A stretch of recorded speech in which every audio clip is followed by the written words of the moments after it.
अवधूत चिंतन श्री गुरुदेव दत्त श्री स्वामी समर्थ. नमस्कार मंडळी, स्वरूपम समर्थम चॅनलमध्ये तुम्हा सर्वांचं पुन्हा एकदा मनापासून स्वागत करते. तर आजच्या व्हिडिओमध्ये आपण बघणार आहोत मार्गशीर्ष महिन्याबद्दल. मार्गशीर्ष महिन्यात जे आपण माता लक्ष्मीची व्रत करतो, तर ते व्रत यावर्षी किती गुरुवार आपल्याला करायचे आहे, मार्गशीर्ष गुरुवार यावर्षी किती असणार आहे, कोणत्या गुरुवारपासून सुरुवात होणार आहे, पहिला गुरुवार कधी येणार आहे, शेवटचा गुरुवार कधी येणार आहे, यावर्षी 4 गुरुवार आहेत की 5 गुरुवार आहेत, आणि त्यानंतर हे व्रत कोण करू शकतं, हे व्रत, ह्या व्रताची फलश्रुती काय आहे, ह्या सगळ्या विषयांवर मी संपूर्ण तुम्हाला माहिती देणार आहे. त्यामुळे व्हिडिओ शेवटपर्यंत नक्की बघा. तर सुरू करूयात आजचा व्हिडिओ. तर मार्गशीर्ष महिना, दरवर्षी मार्गशीर्ष महिना येतो आणि मार्गशीर्ष महिना हा माता लक्ष्मीला समर्पित असतो. या महिन्यात आपण माता लक्ष्मीची भगवान विष्णूसह पूजा करत असतो आणि मार्गशीर्ष महिन्यातले गुरुवार आपण माता लक्ष्मीच्या नावाने आपण पूजत असतो. ज्या प्रकारे श्रावण महिना हा शंकरांच्या नावावर समर्पित असतो, त्याचप्रकारे मार्गशीर्ष महिना हा माता लक्ष्मीच्या नावावर समर्पित असतो.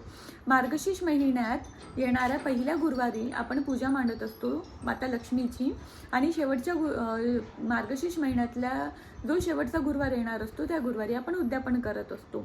तर दरवर्षी कोणत्या वर्षी 4 गुरुवार येतात, कोणत्या वर्षी 5 गुरुवार येतात, हा वर्ष अतिशय शुभ मानला जातो, कारण यावर्षी 5 गुरुवार येत आहेत मार्गशीर्ष महिन्यातले, आणि 5 गुरुवार येत आहेत म्हणजे आपल्याला 5 गुरुवारी पूजा मांडण्याची संधी आहे. शेवटच्या गुरुवारी आपल्याला उद्यापन करायचे आहे. तर चला तर आता बघूया की मार्गशीर्ष महिन्यातले गुरुवार कधी कधी येत आहे, कोणत्या दिवशी येत आहे. तर बघा, पहिला गुरुवार येतो आहे 14 डिसेंबर 2023ला. मार्गशीर्ष महिन्यातला पहिला गुरुवार येतो आहे. म्हणजेच काय, तर 14 डिसेंबर 2023ला आपल्याला पूजेची मांडणी करायची आहे, पहिला दिवस असणार आहे. आणि त्यानंतर दुसरा गुरुवार येणार आहे, पहिला गुरुवार 14 डिसेंबर 2023ला येतो आहे. दुसरा गुरुवार येत आहे 21 डिसेंबर 2023ला. तिसरा गुरुवार येतो आहे 28 डिसेंबर 2023. चौथा गुरुवार येतो आहे 4 जानेवारी 2024 आणि 5वा गुरुवार येतो आहे 11 जानेवारी 2024. म्हणजे काय, तर 14 डिसेंबर 2023 पासनं तर 11 जानेवारी 2024 पर्यंत आपल्याला मार्गशीर्ष महिन्यातले जे गुरुवार आहे त्यांची आपल्याला पूजा करायची आहे, माता लक्ष्मीची आपल्याला पूजा करायची आहे.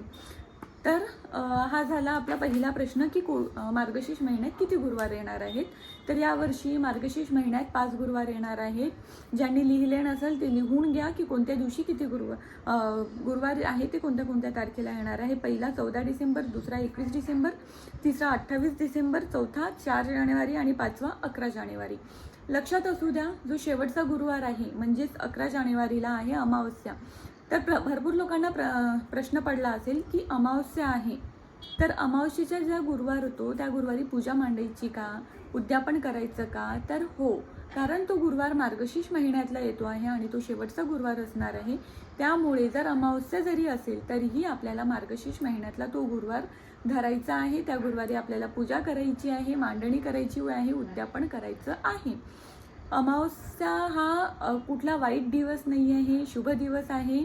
माता लक्ष्मीसाठीही अत्यंत शुभ दिवस आहे. कारण लक्षात असू द्या, आपण दिवाळीची पूजा करतो, दिवाळीला आपण म्हणतो की माता लक्ष्मी आपल्या घरात येते, म्हणून आपण लक्ष्मीपूजन दिवाळीच्या दिवशी करत असतो. पण दिवाळीच्या दिवशी असतं ना अमावस्या, त्यामुळे मार्गशीर्ष महिन्यातला जो शेवटचा गुरुवार येणार आहे त्या दिवशी सुद्धा अमावस्या आहे, पण त्या दिवशी सुद्धा आपल्याला पूजा मांडायची आणि तो गुरुवार सुद्धा आपल्याला धरायचा आहे. त्यानंतर हा व्रत कोण कोण करू शकतं. तर बघा, हा व्रत सुवासिनी स्त्रिया करू शकतात, कुमारिका करू शकतात, किंवा जर पुरुष मंडळी जर करत असेल तर ते पण हा व्रत सहपत्नीक करू शकतात. हे पण क्लिअर झालं की कोण कोण हा व्रत करू शकतं. तर बरं, हा व्रत कशासाठी करतात. तर सुवासिनी स्त्रिया हा व्रत करतात की आपल्या सौभाग्यासाठी, आपल्या घरी सुख समृद्धी आनंद नांदावा, आपल्या घरी माता लक्ष्मीची कृपा कायम राहावी, म्हणून सुवासिनी स्त्रिया हा व्रत करत असतात, कुमारिका हा व्रत करतात की आपल्याला आपले योग्य असा मुलगा मिळायला हवा आणि वैवाहिक जीवन सुख समृद्धी आणि येणारं वैवाहिक जीवन सुख समृद्धी आणि आनंदाने नांदावे म्हणून कुमारिका हा व्रत करतात.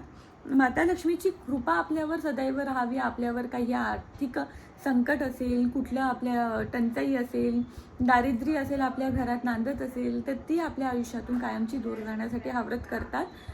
आणि ज्यांच्या आयुष्यात सगळं सुख समृद्धी आरोग्य आहे, सगळं व्यवस्थित सुरू आहे, तर ते कायम आपल्या आयुष्यात तसंच राहावं आणि माता लक्ष्मीची कृपा सदैव आपल्यावर राहावं यासाठी सुद्धा हा व्रत केला जातो. ह्या व्रताचे काही नियम आणि अटी असतात जे आपल्या सगळ्यांना पाळावं लागतं. पहिलं म्हणजे की आपण ज्या महिन्यात मार्गशीर्ष महिन्यात जेव्हा आपण गुरुवार करत असतो तेव्हा आपण मांसाहार वर्ज करायचा असतो. मांसाहार करायचा नसतो मार्गशीर्ष महिन्यातल्या गुरुवारी.